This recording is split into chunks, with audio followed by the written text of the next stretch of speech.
Hello दोस्तों, मुझे उम्मीद है कि आप सभी अच्छे होंगे। दोस्तों, आज मैं आपके से सबसे पहले एक सवाल पूछना चाहता हूँ। ट्रेडिंग हर कोई हर रोज़ करता है। आपको ईमानदारी से कमेंट ये करना है, किसने आज ट्रेडिंग नहीं की। मैं फिर से कह रहा हूँ कि आपको ईमानदारी से कमेंट ये करना है, किसने आज ट्रेडिंग नहीं की। कमेंट में लिखना है मैंने ट्रेडिंग नहीं की, क्योंकि अभी मैं आपको रीज़न समझाऊंगा। अगर आप ध्यान से देखेंगे, अगर आप चाहे निफ्टी 50 की बात करें ना, तो निफ्टी 50 अपने प्रीवियस डे हाई को निकाल पाया है, ना ही अपने प्रीवियस डे लो को निकाल पाया है। कोई अपॉर्चुनिटी नहीं थी कहीं भी, साइडवेज मोमेंटम रहा। निफ्टी फाइनेंशियल सर्विसेज की बात करेंगे, इसने भी अपने प्रीवियस डे हाई को नहीं निकाला और ना ही नीचे की तरफ इसने मोमेंटम दिखाया। यहाँ पे भी कोई अपॉर्चुनिटी नहीं थी। बैंक निफ्टी ने तो इससे भी ज़्यादा साइडवेज चीज़ की, ना तो इसने अपने प्रीवियस डे हाई को निकाला, इवन ये अपने प्रीवियस डे क्लोजिंग को भी नहीं निकाल पाया।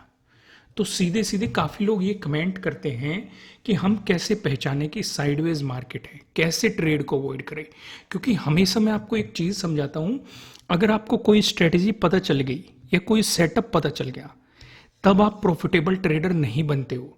आप प्रॉफिटेबल ट्रेडर तब बनते हो जब आप जानते हो इस सेटअप को कहाँ पे अवॉइड करना है, कहाँ पे इसे अप्लाई करना है। किसी भी स्ट्रेटजी को कहाँ पे अवॉइड करना है, कहाँ पे अप्लाई करना है, जब आप वो चीज़ें समझने लग जाओगे क्योंकि देखो, ऊपर का रीज़न भी हमें समझ में आता है।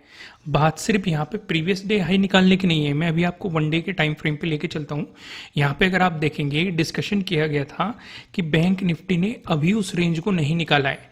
जब मार्केट में एक डाउनफॉल आया था, बैंक निफ्टी ने एक रेंज बनाई थी, अभी उस रेंज को नहीं निकाला है, वहीं पे रेजिस्टेंस की तरह एक्ट कर सकता है। ये चीज़ें डिस्कस की गई थी। निफ्टी 50 एक मूव दे चुका है। निफ्टी 50 का डिस्कशन हम निफ्टी 50 वाली वीडियो में करेंगे, लेकिन आज उम्मीद थी कि भाई बैंक निफ्टी कहीं ना कहीं मार्केट को खींचेगा या कहीं ना कहीं हमें एक मूव देने का प्लान करेगा, लेकिन वो सिनेरियो हमें बैंक निफ्टी में नहीं दिखाई दिया। एक साइडवेज मोमेंटम दिखाई दिया। इवन आज इनसाइड कैंडल जरूर दे दी है मार्केट ने। अगर मार्केट इसे कल के दिन ऊपर की तरफ निकालता है तो ऊपर की तरफ पॉजिटिव साइड हम अपॉर्चुनिटीज देख के प्लान करेंगे, लेकिन अगर नीचे की तरफ निकालता है तो इसका मतलब मार्केट फिर से उसी रेंज में आ चुका है, तो आपको नीचे की तरफ नेगेटिव साइड प्लानिंग करनी पड़ेगी। यहाँ तक चीज़ें क्लियर होगी। मैं फिर से वापस वहीं पे आता हूँ 5 मिनट के टाइम फ्रेम पे। आपको क्या कमेंट करना है कि हाँ आज हमने ट्रेडिंग नहीं की, जिन्होंने नहीं की। क्योंकि खुद देखो, लॉजिक नहीं बन रहा है, कहीं भी कोई सेटअप बन ही नहीं रहा है। अगर आप ध्यान से समझोगे समझने की कोशिश कीजिएगा। हमारे लिए इंपॉर्टेंट चीज़ क्या है, ये वाला जोन था, ये क्या है, प्रीवियस डे हाई। साथ के साथ यहाँ पे ये क्या है, जो भी हमने वन डे के टाइम फ्रेम पे देखा, एक रेजिस्टेंस जोन है, वो भी यहीं पे है। दूसरी चीज़ हमारे लिए इंपॉर्टेंट क्या है, ये है प्रीवियस डे क्लोजिंग। तीसरी इंपॉर्टेंट चीज़ क्या है, ये है प्रीवियस डे लो। मार्केट में जो पहली कैंडल बनी, हमें साफ साफ दिखाई दे रहा है कि कहीं ना कहीं मार्केट सपोर्ट लेके गया है प्रीवियस डे क्लोजिंग पे, और यहीं पे मार्केट ने अपना ट्रेडिंग डे लो भी बना दिया। फिर मार्केट ने ऊपर की तरफ मोमेंटम दिखाया। चलो, यहाँ पे मार्केट रिजेक्शन ले रहा है, कोई बात नहीं, बहुत अच्छी बात है अगर मार्केट यहाँ पे रिजेक्शन ले रहा है, क्योंकि दो कारण हैं। पहला, यहाँ पे प्रीवियस डे हाई भी है। दूसरा कारण क्या है, जो हमने वन डे के टाइम फ्रेम पे जो रेजिस्टेंस देखा था, अभी मैंने आपको बताया था कि निफ्टी 50 में एक फॉल आया, फिर रेजिस्टेंस की तरह एक्ट कर रहा है, उस रेंज में फंसा हुआ है, तो वो रेजिस्टेंस भी है। तो हमारे लिए बेहतर है मार्केट यहाँ पे टाइम स्पेंड करके अगर ब्रेकआउट देता तो हम पॉजिटिव साइड अपॉर्चुनिटीज बनाने के बारे में सोचते। और मार्केट कई बार इसे रिटेस्ट करने की कोशिश कर रहा है, तो एक यहाँ से कंफर्म हो जाता कि भाई मार्केट कहीं ना कहीं इस जोन से निकलना चाह रहा है, एक पॉजिटिव साइड मार्केट अपॉर्चुनिटी दे सकता है। लेकिन मार्केट ने ऐसा नहीं किया, मार्केट ने यहां से रिवर्सल दिया। अब इस बीच मार्केट कुछ भी करता रहे, खुद सोचो आप कि इस बीच आपको फेक ब्रेकआउट मिलेंगे, फेक ब्रेकडाउन मिलेंगे, बहुत सारी ट्रेंड लाइन मिलेगी। जैसे यहाँ पे आप देखेंगे, एक ट्रेंड लाइन ये रही, ब्रेकआउट मिला आपको, यहाँ पे ट्रेंड लाइन मिलेगी, ये ब्रेकआउट मिला, यहाँ पे आपको ट्रेंड लाइन मिलेगी, ये ब्रेकडाउन मिला, बहुत सारे। क्योंकि जब जब साइडवेज मार्केट आएगा, मैंने आपको हमेशा समझाया है कि आपको बहुत सारे फेक ब्रेकआउट या ब्रेकडाउन मिलने के चांसेस बढ़ जाएंगे। लेकिन जो लॉजिक और सेटअप को ध्यान से समझता है, क्योंकि वीडियो की शुरुआत में वहीं से करता हूँ जहाँ पे मैं आपको लॉजिक एक्सप्लेन करने की कोशिश करता हूँ या सेटअप एक्सप्लेन करने की कोशिश करता हूँ। इसलिए मैं आपसे कह रहा हूँ कि ईमानदारी से कमेंट करना है कि आज हमने ट्रेडिंग नहीं की। जिस किसी ने भी ट्रेडिंग नहीं की उसे ईमानदारी से, क्योंकि वो अपने आप पे कंट्रोल करना सीख गया कि भाई उसे ये नहीं है कि भाई रोज मार्केट से पैसा निकालना है, उसे ये है कि भाई जिस दिन मेरा सेटअप बन रहा है, जिस दिन मार्केट मुझे अपॉर्चुनिटी दे रहा है, उस दिन मैं छोड़ूंगा नहीं, भले ही मेरा स्टॉप लॉस हिट हो जाए, मार्केट मेरे फेवर में ना जाए, बिना सेटअप बिना स्ट्रेटेजी के मैं ट्रेडिंग नहीं करूंगा। ये चीज आपको समझनी पड़ेगी। अब यहाँ पे मार्केट ने क्या चीजें बना दी एक तो यहाँ पे हमें ट्रेडिंग डे हाई मिल चुका, दूसरा हमें यहाँ पे प्रीवियस डे हाई है, साथ के साथ वो रेजिस्टेंस जोन भी है जो हमने वन डे के टाइम फ्रेम पे देखा। नीचे की तरफ हमें ट्रेडिंग डे लो मिल चुका, यहीं पे प्रीवियस डे क्लोजिंग है।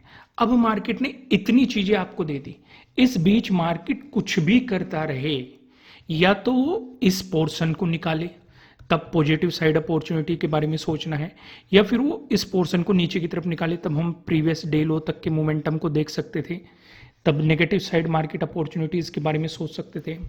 तो समझ में आया कि चीजों को अवॉइड कहाँ पे करना होता है। ध्यान से देखो, ऑब्जर्व करो, इस बीच आपको कितनी अपॉर्चुनिटी दी होगी मार्केट ने। देखो यहाँ पे भी एक ट्रेंड लाइन दिखाई दे रही है, मार्केट ने यहाँ पे भी ब्रेक डाउन दिया है, लेकिन क्या आप पोजीशन ले सकते थे? खुद से सोचो, खुद से सोचना है आपको, क्योंकि नीचे आपके लिए क्या बैठा है, ट्रेडिंग डे लो बैठा हुआ है, यहीं पे आपके लिए प्रीवियस डे क्लोजिंग भी बैठा है। स्कैल्पिंग कर रहा है कोई, वो एक अलग चीज है।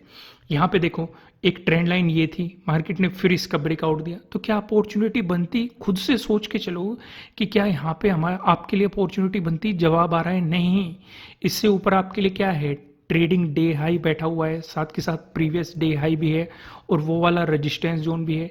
यहाँ पे आप देखेंगे आपको एक ट्रेंड लाइन भी दिखाई दे रही है, अगर यहाँ ब्रेकआउट मिल रहा है, मार्केट इस ट्रेंड लाइन की रेस्पेक्ट कर रहा है, तो यानी कि कहीं ना कहीं साइडवेज मार्केट में आपको इतनी ज्यादा अपॉर्चुनिटी दिख जाती है, बार बार मार्केट आपको फेक ब्रेकआउट, क्योंकि आपका पेशेंस कंट्रोल करता है मार्केट। साइडवेज मार्केट में जब आपको पूरे दिन ये लगने लगता है कि आज ट्रेड नहीं बन रही, कि यहाँ ब्रेकडाउन मिल गया चलो अब मार्केट नीचे गिरेगा, या यहाँ ब्रेकआउट मिल गया चलो अब मार्केट ऊपर जाएगा, इस तरह की चीजें आप ढूंढने लगते हो, और उस वजह से आप ऐसी ट्रेड में बैठ जाते हो जिनके पीछे ना तो कोई लॉजिक होता, ना ही कोई सेटअप होता।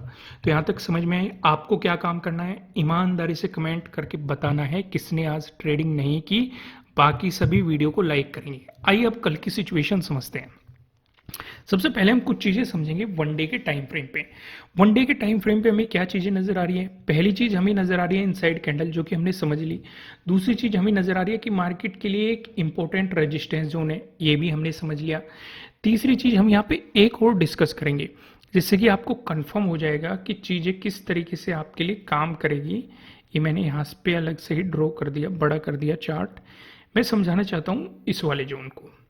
ये 44,000 जो 500 वाला जोन है, अगर आप नेगेटिव साइड जाना चाहते हैं तो इसका ब्रेकडाउन होने के बाद जब मार्केट नीचे सस्टेन कर जाएगा, तभी आपको नेगेटिव पोजीशंस लेने के बारे में सोचना है। उससे पहले आपको नेगेटिव साइड कोई भी प्लानिंग नहीं करनी है। ये चीज़ आपको क्लियरली समझनी पड़ेगी, इसलिए मैंने इसे थोड़ा सा बड़ा किया जिससे कि मैं आपको समझा सकूँ। चीज़ें क्लियर हो गई। आइए अब हम 15 मिनट के टाइम फ्रेम पे चलते हैं। यहाँ पे भी हमें काफ़ी इंटरेस्टिंग चीज़ नज़र आ रही है। अगर आप ध्यान से देखेंगे, मैंने आपको 4 पैटर्न बता रखे हैं। ट्रायंगल वाले पैटर्न, ट्रेंड लाइन से मिलकर बना हुआ पैटर्न, पैरेलल पैटर्न। प्रोबेबिलिटी रहती है कि जब जब मार्केट साइडवेज जाता है, ये पैटर्न हमें दिखने की पॉसिबिलिटीज बढ़ जाती है। फिलहाल यहाँ पे आपको कौन सा पैटर्न नज़र आ रहा है? ये वाला पैटर्न नज़र आ रहा है। ऊपर आप देखेंगे आपको रेजिस्टेंस दिखाई दे रहा है, नीचे आप देखेंगे नीचे आपको सपोर्ट दिखाई दे रहा है।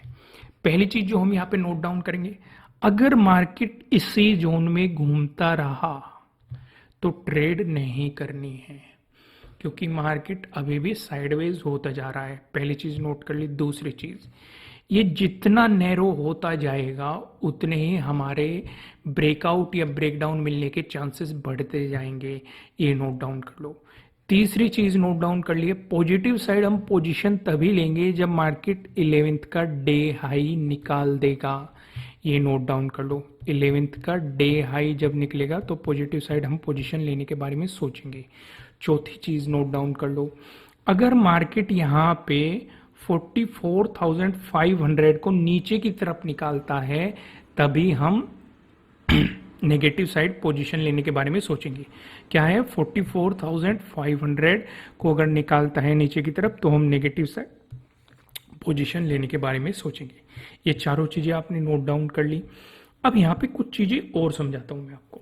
दरअसल मैंने आपको ये सारी चीज़ें क्यों समझाई, यहाँ पे आप देखेंगे पहली चीज़ हम नोट डाउन करते हैं। पहली चीज़ मैंने आपको समझाई ये वाली, ठीक है, कि भाई हमें 11th का डे हाई जब तक नहीं निकलता तब तक आपको पॉजिटिव साइड पोजीशन लेने के बारे में नहीं सोचना है। अगर मार्केट फ्लैट ओपन हो गया आपको पॉजिटिव मोमेंटम दिखाता है, क्योंकि मार्केट यहीं पे ट्रेंड लाइन पे खड़ा हुआ है, एक सपोर्ट जोन पे खड़ा हुआ है, मोमेंटम दिखाता है, इस स्विंग के ऊपर निकलता है, ऊपर जस्ट आपके एकदम रेजिस्टेंस बैठा हुआ है। कौन सा रेजिस्टेंस बैठा हुआ है?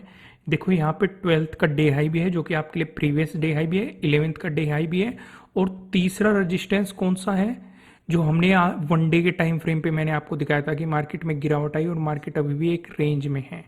तो ये तीन रेजिस्टेंस बैठे हुए हैं। अगर 11th का डे हाई निकल जाता है तो आपको तीनों का ब्रेकआउट मिल जाता है। आपको प्रीवियस डे हाई का भी ब्रेकआउट मिल रहा है, उस रेजिस्टेंस जोन का भी ब्रेकआउट मिल रहा है जो हमने वन डे के टाइम फ्रेम पे देखा था। तीसरा आपको 11th के डे हाई का भी ब्रेकआउट मिल रहा है। तो यानी कि पॉजिटिव साइड अपॉर्चुनिटी मिल जाएगी। ज़्यादा बेहतर ये रहेगा या तो मार्केट यहीं पे कुछ टाइम स्पेंड करके ब्रेकआउट दे दे, या फिर अगर सीधे ब्रेकआउट दे रहा है एक बार रीटेस्ट कर दे, एक बेहतरीन सा प्राइस एक्शन बना दे, वो सोने पे सुहागे वाली बात हो जाएगी। दूसरी चीज मैंने आपको क्या समझाई, ये इस वाले जोन के बारे में समझाया 44,500। अगर किसी ने ये पैटर्न नहीं देखा, सिर्फ ट्रेंड लाइन नोट की होगी, ट्रेंड लाइन आपको इस तरीके से दिखाई दे रही है। मैंने ट्रेंड लाइन पे ट्रेड करने के लिए आपको एक बात समझाई हुई है कि हम सिंपल से जो भी हमारे फैमिली मेंबर्स है, जो भी हमारे सब्सक्राइबर्स हैं, जो भी चैनल के साथ जुड़े हुए हैं, मैंने उन्हें एक बात समझा रखी है कि जब मार्केट ट्रेंड लाइन का ब्रेकडाउन देता है तो पिछले सपोर्ट को देखो, जब तक पिछले सपोर्ट से नीचे नहीं निकलता तब तक नेगेटिव साइड पोजीशन लेने के बारे में मत सोचना। जो हमारा सपोर्ट कहाँ पे नजर आ रहा है, ये कहीं ना कहीं 44,500 पे नजर आ रहा है। पहली चीज हमने नोट कर ली। दूसरी चीज, हमारा प्रीवियस डे लो भी यहीं पे है, ये नोट कर ली। तीसरी, हमें ट्रेंड लाइन का ब्रेकडाउन भी मिल जाएगा, ये भी नोट कर ली। चौथी, मार्केट ने जो 11th का प्रीवियस डे, ये 11th की डे क्लोजिंग है, इसकी बहुत ज़्यादा रेस्पेक्ट की है, आपको 11th की डे क्लोजिंग का भी ब्रेकडाउन मिल जाएगा। चारों चीज़ों का आपको ब्रेकडाउन मिल जाएगा। इसलिए मैंने पहले ही आपको सिंपल सी लैंग्वेज में बता दिया कि 44,500 का ब्रेकडाउन होने देना। आपकी ट्रेंड लाइन भी सेटिस्फाई हो रही है, प्रीवियस डे लो का ब्रेकडाउन भी मिल रहा है, 11th के डे लो का भी आपको ब्रेकडाउन मिल रहा है, और ट्रेंड लाइन का भी आपको यहाँ पे ब्रेकडाउन मिल रहा है। चीज़ें समझ में आ गई, दोनों चीज़ें कंफर्म हो गई। देखो, अगर समझ में नहीं हो एक बार फिर देख लेना वीडियो, क्योंकि कल के लिए काफ़ी ज़्यादा इंपॉर्टेंट रहेगी। और सबसे ज़रूरी चीज़ क्या है, अगर मार्केट इसी जोन में घूमने लगा तो ट्रेड नहीं करनी है। ऐसा भी हो सकता है मार्केट आपको इसका ब्रेकडाउन दे दे ट्रेंड लाइन का, लेकिन 44,500 का ब्रेकडाउन न दे और यहीं पे घूमता रहे, तब भी ट्रेड नहीं करनी है नीचे की तरफ। इसलिए आपको बता दिया, नीचे की तरफ अगर हमें जाना है तो हमें इसका ब्रेकडाउन चाहिए, ऊपर की तरफ हमें जाना है इसका ब्रेकआउट चाहिए। इस बीच मार्केट कुछ भी करता रहे, कोई भी सेटअप बनाता रहे, कोई भी स्ट्रेटजी बनाता रहे, कुछ भी छेड़खानी नहीं करनी है, मार्केट को उंगली नहीं करनी है। अगर उंगली करने की कोशिश करोगे तो वो आपको पलट देगा। समझ में आ गया? यहाँ तक चीज़ें क्लियर होगी। आइए अब अगला सिनेरियो डिस्कस करते हैं। अगर आपको गैप अप ओपनिंग देखने को मिलती है, उस सिनेरियो पे क्या करेंगे। गैप अप ओपनिंग बताने से पहले मैं आपको बता दूं, आप वीडियो को लाइक कर देना। साथ के साथ ये आपके लिए किसी भी तरह का ना तो कोई बाय रिकमेंडेशन है, ना ही कोई सेलिंग रिकमेंडेशन है। ये जस्ट एजुकेशनल पर्पज से बनाई गई एनालिसिस वीडियो है। इन्वेस्ट करने से पहले आपको अपनी रिसर्च करनी है, अपने इन्वेस्टर की सलाह लेनी है, क्योंकि प्रॉफिट भी आपका होने वाला है, लॉस की जिम्मेदारी भी आपको अपने आप लेनी है। अगर आपको यहाँ पे गैप अप ओपनिंग का सिनेरियो बनता है तो आप पूरा फोकस इसी रजिस्टेंस जोन पे करेंगे, बल्कि मैं सजेस्ट करूंगा 11th के डे हाई पे करेंगे। अगर मार्केट इसी के आसपास आपको गैप अप ओपनिंग दे रहा है, ब्रेकआउट दे के चलता है, तो यहाँ पे जितने भी रजिस्टेंस जोन है जो कि मैंने अभी वीडियो में बताए थे, आपको सभी का ब्रेकआउट मिल जाएगा। ज़्यादा बेहतर यह है कि मार्केट इसी रजिस्टेंस जोन के नीचे गैप अप ओपनिंग दे, यहीं पे कुछ टाइम स्पेंड करे, फिर ब्रेकआउट दे, तो वो और ज़्यादा बेहतर है। चीज़ें क्लियर होगी। दूसरी चीज़, अगर मार्केट गैप अप ओपनिंग देके इस जोन में आपको रिवर्सल दिखाता है तो खुद से पूछो एक सवाल, क्या नेगेटिव साइड पोजीशन लोगे? जवाब क्या आना चाहिए आपके अंदर से, नहीं। क्योंकि नीचे एक तो ये सपोर्ट है, प्रीवियस डे क्लोजिंग का सपोर्ट है, प्रीवियस डे लो का सपोर्ट है, और 44,500 का सपोर्ट है। इतने सारे सपोर्ट बैठे हुए हैं तो नेगेटिव साइड जाने का सवाल ही नहीं उठता कि जब तक मार्केट अपने प्रीवियस डे लो और 44,500 को नहीं निकालता। समझ में आ गया? वहीं पे अगर मार्केट आपको गैप डाउन ओपनिंग देता है तो आपका पूरा फोकस इसी वाले जोन पे होना चाहिए 44,500। अगर मार्केट इसी के आसपास गैप डाउन ओपनिंग देता है, ब्रेक डाउन देके नीचे चलता है, तो आपके लिए जो सपोर्ट की पॉसिबिलिटी बनेगी 11th का डे लो आपके लिए एक इंपॉर्टेंट सपोर्ट बन सकता है, इसका ब्रेक डाउन मिलता है। फिर आप देखेंगे 10th की डे क्लोजिंग, ये आपके लिए एक इंपॉर्टेंट सपोर्ट बन सकता है, या ट्रेंड लाइन पे जो ये सपोर्ट बन रहा है ये आपके लिए सपोर्ट जोन बन सकता है। वहीं पे अगर मार्केट गैप डाउन ओपनिंग देके इस जोन पे सपोर्ट लेने लग जाए तो फिर से वही सवाल उठते हैं कि क्या हमें पॉजिटिव साइड पोजीशन लेनी है। मन के अंदर से क्या सवाल आ रहे हैं, जवाब क्या आना चाहिए, कुछ भी आ रहे हो जवाब आना चाहिए आपके अंदर से नो। रीज़न भी मैं आपको एक्सप्लेन कर देता हूँ। आपको मैंने कई बार समझाया, अगर सपोर्ट जोन है ब्रेक डाउन मिलते ही वो रेजिस्टेंस की तरह एक्ट करेगा। तो अगर मार्केट 44,500 के आसपास गैप डाउन ओपनिंग दे रहा है तो इसका मतलब जो यहाँ पे हमारे जो भी रेजिस्टेंस जोन, जो भी सपोर्ट जोन थे, मार्केट उनका ब्रेक डाउन दे चुका है। ब्रेक डाउन दे चुका है, सपोर्ट था, तो अब वे रेजिस्टेंस की तरह एक्ट करेंगे। यानी कि ऊपर एक रेजिस्टेंस हो गया प्रीवियस डे लो का, फिर प्रीवियस डे क्लोजिंग का, फिर ये रेजिस्टेंस जोन है, फिर प्रीवियस डे हाई है, ये है। तो इस बीच मार्केट कुछ भी करे, कुछ भी नहीं करना है, ये मैंने आपको शुरू में ही समझा दिया। दोस्तों अगर कंटेंट पसंद आ रहा है वीडियो को लाइक कीजिएगा, कमेंट करके बताना कि आपको एनालिसिस कैसे लग रहे हैं, आपके लिए कितने हेल्पफुल हैं। फिर मिलेंगे किसी नेक्स्ट वीडियो में किसी अच्छे कंटेंट के साथ। Thank you.